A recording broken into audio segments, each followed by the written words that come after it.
Hello दोस्तों, कैसे हैं। फिर मैं एक नया वीडियो लेके आपके सामने आ गया। मेरे रिएक्शन जोन चैनल में आप सभी का स्वागत है। चलिए वीडियो चालू करते हैं, उसके बाद लास्ट में रिएक्शन देखेंगे वीडियो पे। चलिए चालू करते हैं वीडियो। दोस्तों, आज हम उस शहर की सैर पर जाने वाले हैं जहां महात्मा गांधी जी की समाधि स्थल और चांदी के कलश में अस्थियां हैं। इस शहर को हिंदू मुस्लिम एकता का प्रतीक माना जाता है। शहर में एक मंदिर ऐसा भी है जहां 40 दिनों तक दीपक जलाने पर होती है मनोकामना पूरी। ये शहर नवाबों का शहर है, लेकिन लखनऊ नहीं। यहाँ की मेहमान नवाजी आपका भी दिल जीत लेगी, और जहाँ की लाइब्रेरी तो यहाँ बार बार आने पर मजबूर कर देती है। दोस्तों, आज हम बात कर रहे हैं उत्तर प्रदेश के खूबसूरत शहर रामपुर की। तो देर किस बात की, अपना सीट बेल्ट बांध लीजिए अच्छे से और निकलते हैं रामपुर की शानदार सफर पर। रामपुर दोस्तों भारत के सबसे ज्यादा आबादी वाले राज्य उत्तर प्रदेश का दिल कहा जाने वाला सबसे खास हिस्सा है। ये एक ऐतिहासिक जिला है जो मिट्टी के बर्तन और रामपुरी चाकू के लिए पूरे भारत वर्ष में जाना जाता है। जी हाँ दोस्तों, टीवी सीरियल से लेकर मूवीज तक में आपने जिन रामपुरी चाकुओं का जिक्र सुना है वो रामपुर में ही बनाए जाते हैं। इनका डिजाइन जितना अनोखा है उतना ही बेमिसाल होता है अपीयरेंस। कोसी नदी के बाएं किनारे पर बसा बेहद ही खूबसूरत शहर रामपुर उत्तर प्रदेश की राजधानी लखनऊ से लगभग 331 किलोमीटर, जबकि भारत की कैपिटल सिटी दिल्ली से लगभग 219 किलोमीटर की दूरी पर है। जिले में कुल 6 तहसील है, जिनमें बिलासपुर, मिलक, रामपुर, शाहबाद, सुवार और टांडा शामिल है। 2367 वर्ग किलोमीटर क्षेत्रफल में फैले रामपुर शहर की सबसे खास बात है कि यहाँ हिंदू मुस्लिम एकता की मिसाल देखने को मिलती है। यहाँ पर जितने भी नवाबों ने अब तक शासन किया है वो सभी धर्मों का सम्मान करते हैं। यही कारण है कि आज 4,63,000 की आबादी में 70.02% मुस्लिम्स, 28.46% हिंदू। इसके बाद भी दोनों ही समुदाय बड़ी शांति, प्रेम और सौहार्द के साथ रहते हैं। कभी भी आपको ऐसा कोई दंगा झगड़ा सुनने को नहीं मिलेगा जो सांप्रदायिक कहलाए। इस शहर में 0.24% ईसाई है, जबकि 1% सिख समुदाय से जुड़े लोग भी आपको देखने को मिल जाएंगे। 70% से ज्यादा मुस्लिम्स के साथ रामपुर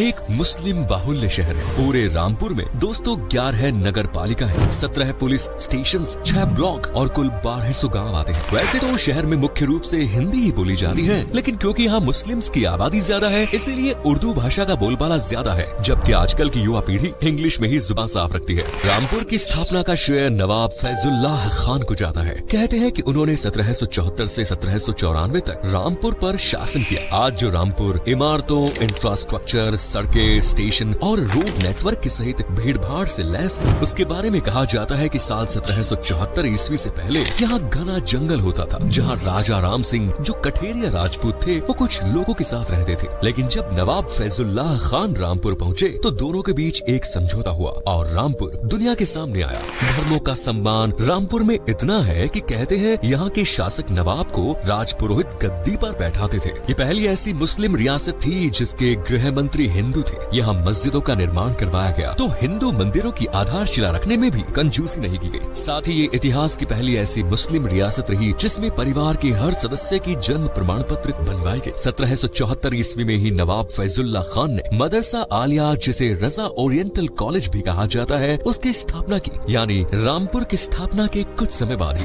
रामपुर के फेमस नवाबों में नवाब फैजुल्लाह खान, नवाब मोहम्मद अली खान, नवाब कल्ब अली खान, नवाब हामिद अली खान, नवाब रजा अली खान सहित कई अन्य हैं जिन्होंने इस शहर को बनाने, ऊंचाई तक पहुंचाने और धार्मिक एकता का पाठ पढ़ाने में मदद करी। कला और संस्कृति के मामले में तो रामपुर को अतीत का सुनहरा खजाना माना जाता है। दिल्ली और लखनऊ ने जब बर्बादी का आईना देखा तो उस बुरे दौर में रामपुर के नवाबों द्वारा कलाकारों को सहारा दिया गया, जो ये बताता है कि रामपुर में कला का कितना सम्मान किया जाता है। रामपुर की शिक्षा का भी अलग ही महत्व है। यहाँ के नौजवान पढ़ाई पर पूरा जोर देते हैं और ये काफी सभ्य भी माने जाते हैं। रामपुर की साक्षरता दर 60% के आसपास है, जिसमें से महिलाओं का लिटरेसी रेट 56.45% है, जबकि पुरुषों का 62.25%। रामपुर में महिला और पुरुषों को हर सेक्टर में बराबरी का दर्जा दिया जाता है, फिर चाहे वो शिक्षा हो, जॉब हो या घर। यहाँ का सेक्स रेशियो भी प्रति 1000 पुरुषों पर 906 महिलाओं का है। शहर की कुल जनसंख्या में 25.20% लोग ही शहरी क्षेत्रों में रहना पसंद करते हैं, जबकि 74.80% के लगभग लोग आज भी ग्रामीण इलाकों में रहना पसंद करते हैं। शहर में आज भी ज्यादातर लोग कृषि पर निर्भर रहते हैं। करीब 69% हिस्सा ऐसा है जो किसान वर्ग का है। यहाँ की मुख्य फसलों में गेहूं, चावल, गन्ना, आलू, दलहन और मेंथोल है। धान की खेती यहाँ 1,16,000 हेक्टेयर जितनी जमीन में होती है और साल भर 22.45 क्विंटल प्रति हेक्टेयर चावल उगा लिए जाते हैं। वहीं बात करें गेहूं की तो 1,35,000 हेक्टेयर जितनी विशाल जमीन में गेहूं उगाए जाते हैं और साल भर 34.65 क्विंटल प्रति हेक्टेयर गेहूं का प्रोडक्शन कर लिया जाता है। इसके बाद तीसरी मुख्य फसल है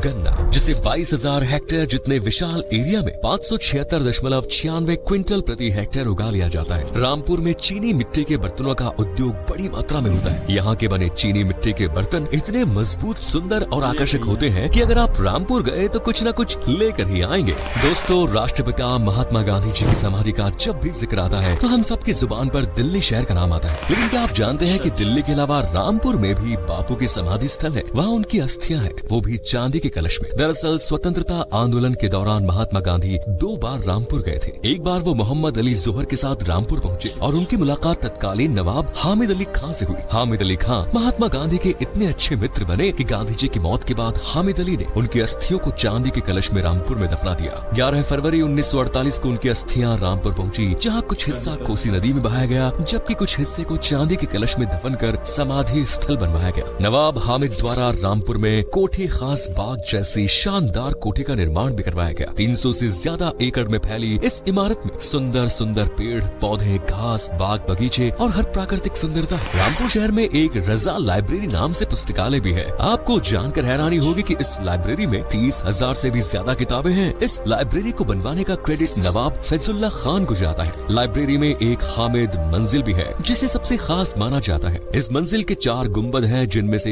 एक मस्जिद, दूसरा मंदिर, तीसरा गुरुद्वारा और चौथा चर्च की तर्ज पर बनाया गया है। यानी रामपुर में सभी धर्मों को बराबरी का सम्मान दिया जाता है। लाइब्रेरी की खासियत किताबें ही नहीं बल्कि इंडो इस्लामिक कल्चर की पहचान भी है, जिस कारण ये पुस्तकालय इतिहास में खास महत्व रखता था। वैसे तो दोस्तों, अपना भारत आस्था के चमत्कारी केंद्रों से बना हुआ है, लेकिन आपने किसी ऐसी जगह के बारे में सुना है जहाँ 40 दिनों तक लगातार दीपक जलाने से हर मनोकामना पूरी होती हो?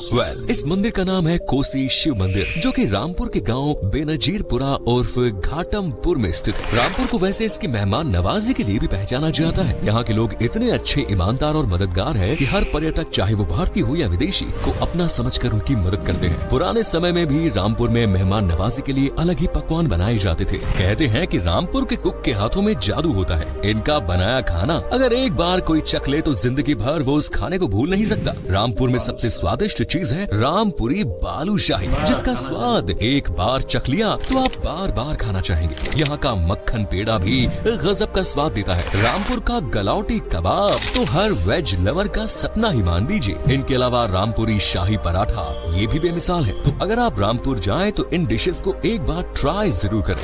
यूपी और उत्तराखंड की सीमा से लगे इस शहर में साल भर लाखों की संख्या में सैलानी घूमने के लिए आते हैं और लखनऊ की तरह इस नवाबों के शहर की अनूठी छाप अपने कैमरे और आंखों में कैद करके ले जाते हैं। तो चलिए आपको भी बता दें कि आप रामपुर में कहां कहां घूम सकते हैं। रामपुर में आप सबसे पहले तो कस्तूरबा गांधी बर्ड सेंचुरी देख सकते हैं, जहां कई तरह की प्रजातियों के पक्षी पाए जाते हैं। ये एक बड़ा ही सुंदर सा पार्क है और पर्यटकों को ये जगह खूब भाती है। इसके बाद आता है गांधी समाधि स्थल, जहां महात्मा गांधी जी की अस्थियों को संभाल कर रखा गया है। इस समाधि स्थल के आसपास का इलाका बहुत ही शांत, खूबसूरत और खुशनुमा है, जहां आप अपने लिए समय निकाल सकते हैं और खुद से बातें भी कर सकते हैं। रजा पुस्तकालय दोस्तों रामपुर की सबसे खास जगह है, जिसका जिक्र हम पहले ही कर चुके हैं। इस लाइब्रेरी में अरबी, फारसी, तुर्की, पश्तो, उर्दू, हिंदी सहित कई अन्य भाषाओं की दुर्लभ पांडुलिपियां मौजूद है। आर्यभट्ट प्लेनेटेरियम दोस्तों रामपुर में जिला जेल के पीछे के इलाकों में बना हुआ है। यहाँ पर ग्रह नक्षत्रों और चांद तारों से जुड़ी हुई जानकारी देखने को मिलती है। यही कारण है कि सैलानियों के बीच इस स्थल को लेकर चर्चा बनी ही रहती है। दोस्तों, जिन्हें रामपुर की जामा मस्जिद के बारे में नहीं मालूम, उन्हें बता दें कि ये दिल्ली की ही नहीं बल्कि रामपुर की ही जामा मस्जिद है, जो दिल्ली की जामा मस्जिद की तरह काफी फेमस और आकर्षक भी है। और इसे आप रजा लाइब्रेरी के पास ही देख सकते हैं। ये न सिर्फ एक ऐतिहासिक स्थल है बल्कि प्राचीन मस्जिदों में से एक भी है। मस्जिद में 3 बड़े बड़े गुम्बद और 4 मीनारे हैं और खास बात यह है कि ये सभी मीनारे सोने की परतों से ढकी हुई है। इसके बाद आप कोठी खास बाग, इमाम बाड़ा शाह नजफ और अम्बेडकर पार्क भी देख सकते हैं, क्योंकि तीनों ही जगह कमाल और बेमिसाल है। खैर, इनके अलावा बाकी बहुत कुछ है जिसे आप इस शहर में देख सकते हैं और यहाँ पहुँचना भी बहुत आसान है, क्योंकि रामपुर रोड रेलवे और हवाई मार्ग से अच्छी तरह कनेक्टेड है। इसके अलावा शहर में Rampur bus station, Rampur junction, वहीं एयरपोर्ट की बात करें तो बरेली ये एयरपोर्ट शहर का सबसे नजदीकी एयरपोर्ट है, जहाँ से आप बस टैक्सी के जरिए शहर में आ सकते हैं। ये शहर दोस्तों घूमने के लिहाज से बिल्कुल भी महंगा नहीं, महज 15 से 20 हजार रुपए में आप पूरा शहर एक्सप्लोर कर लेंगे। तो दोस्तों ये था खूबसूरत शहर रामपुर और इस शहर से जुड़ी कुछ रोचक बातें। वाकई में दोस्तों ये शहर अजूबों से भरा पड़ा है। इस शहर में जाने के बाद किसी का भी वापस लौटने का मन नहीं करता। खैर आप में से अगर कोई है रामपुर या फिर उत्तर प्रदेश से तो हमें कमेंट्स में जरूर बताएं। वीडियो पसंद आई तो लाइक करें, शेयर करना बिल्कुल ना भूलें। और ये दोस्तों वीडियो खत्म हो गई। बहुत अच्छी वीडियो थी। ये यूपी के रामपुर का वीडियो था और यहाँ बहुत घूमने वाली जगह है, जैसे कि गांधी स्मारक है और रजा पुस्तकालय है। कई चीज़ें हैं जो बहुत अच्छी हैं घूमने के लिए। और यहाँ हिंदू और मुस्लिम दोनों जाति के लोग रहते हैं, मिलजुल के रहते हैं और बहुत अच्छी जगह है। एक बार घूमना तो बनता है। आप भी एक बार घूमना चाहे तो ज़रूर घूमिएगा। अब इसी के साथ हम अपना वीडियो यहीं समाप्त करेंगे। आपको वीडियो अच्छी लगी हो तो लाइक, शेयर, कमेंट और चैनल को सब्सक्राइब करिएगा। जय हिंद।